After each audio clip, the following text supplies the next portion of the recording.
Warahmatullahi wabarakatuh. Kami dari kelompok 3 akan mempresentasikan tentang target pasar.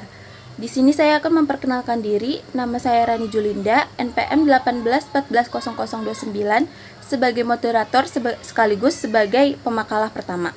Target pasar. Secara umum, target pasar didefinisikan sebagai calon pembeli potensial. Target pasar adalah kelompok orang tertentu yang ingin Anda jangkau dengan pesan pemasaran Anda. Biasanya target pasar memiliki ciri dan karakteristik yang sama, sehingga pengusaha akan lebih mudah melakukan pendekatan agar produknya dikenal. Proses ini merupakan langkah yang krusial dalam sebuah rangkaian produksi karena akan berimbas pada langkah lainnya. Mengapa harus menentukan target pasar? Yaitu agar bisnis bisa meraih sukses.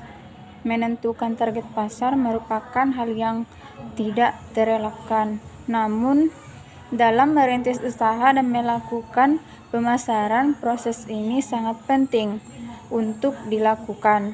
Namun, seberapa pentingkah penentuan target pasar dalam sebuah usaha? Selanjutnya akan dilanjutkan teman saya. Mengapa kita harus menentukan target pasar? Karena yang pertama, dapat membantu meningkatkan penjualan.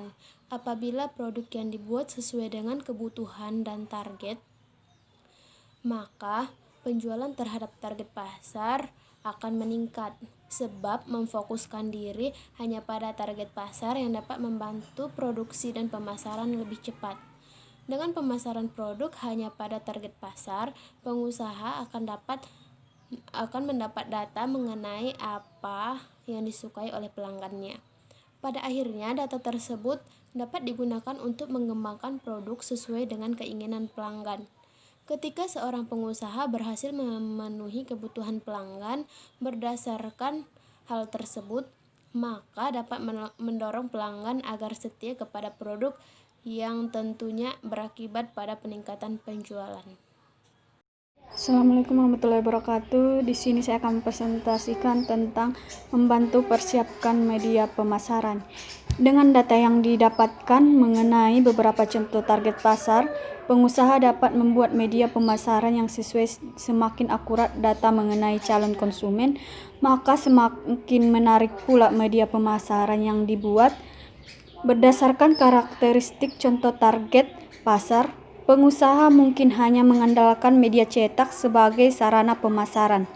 Sebaliknya, dengan data yang didapat, bisa saja pengusaha hanya menjadikan media sosial untuk melakukan pemasaran. Apapun media pemasaran, selama hal tersebut dapat menarik calon konsumen, maka penjual akan meningkat. Terima kasih. Memposisikan perusahaan pada posisi yang lebih baik. Seperti yang diketahui, dengan memasarkan produk sesuai pada target pasar dapat meningkatkan penjualan secara drastis. Akibatnya, perusahaan akan memperoleh keuntungan yang melimpah.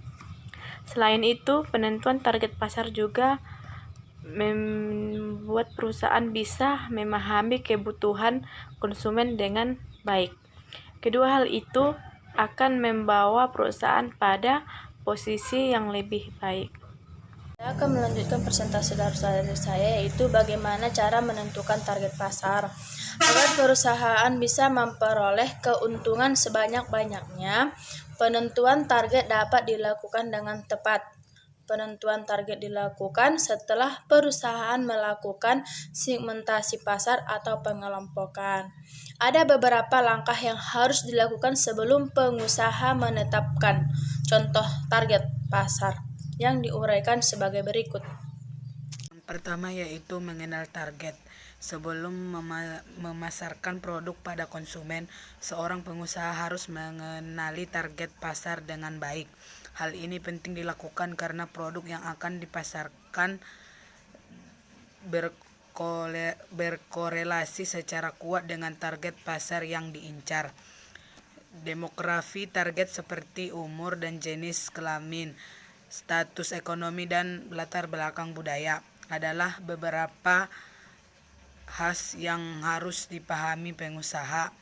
Dengan memahami semua ini, pengusaha pun bisa menentukan target pasar yang sesuai dengan produk yang ditawarkan. Yang kedua, memahami perilaku target. Setelah mengidentifikasi target pasar, pengusaha perlu memahami lebih jauh perilaku pasar yang dituju.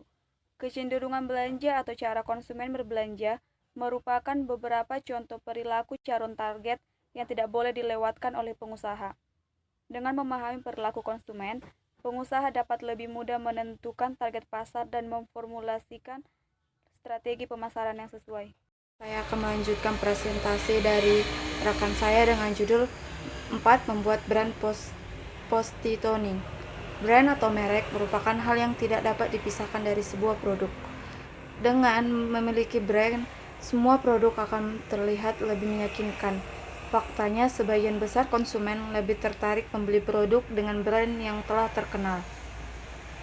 Oleh karena itu, untuk membentuk target pasar, pengusaha perlu membuat brand yang meninggalkan kesan kuat di dalam benak konsumen.